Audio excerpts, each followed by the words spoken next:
Oh, guys, gusto niyo bang sumahod ngayon? Oo, ma'am. O sige, kung gusto niyo sumahod, pumila na kayo.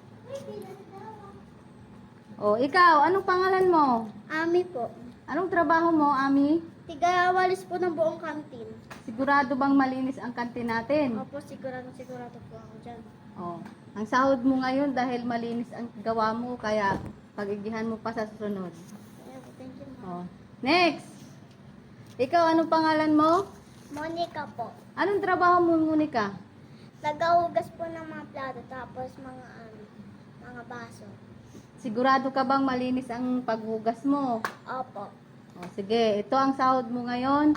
Pagigihan mo pa sa susunod, ha? Next! Ikaw! Anong pangalan mo? Susan po, ma'am. Anong trabaho mo, Susan? Tagano po ng salamin, tagalinis. Sigurado bang malinis ang trabaho mo, Susan? Opo, ma'am. Sobrang linis po ng trabaho ko. Malapit ako pasira yung salamin. O, sa susunod, ha? Galingan mo pa paglinis at saka wag mo na sirain yung salamin natin. Kaya wala tayo pambili. Ayusin Oh. ko pala. Next! Oh, di ba nasahuran na kita kanina? Bakit pumila ka ulit? Mami, dalawa yung trabaho ko, mami. Anong trabaho mo, pangalawa?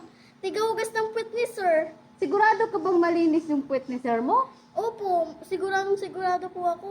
O sa sunod, kailangan galingan mo rin paghugas ng puwet ni sir mo, ha? Salamat, ma'am. Oh, ikaw, anong pangalan mo?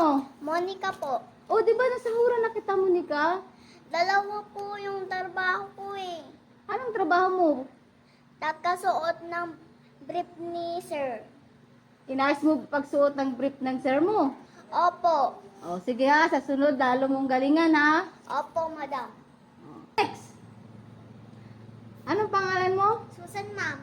O, ano na naman trabaho mo, Susan? Ano po ako, ma'am? Diba, pagkatapos si Monica magsuot ng brief kay sir, ako naman po taga-suot ng short. O, ginalingan mo ba pagsuot ng short kay Oo, sir? ma'am. Sobrang galing ko nga eh. O, sige, sa susunod, ha? Lalo nyo pang pagigihan ang inyong trabaho. Sige, ma'am.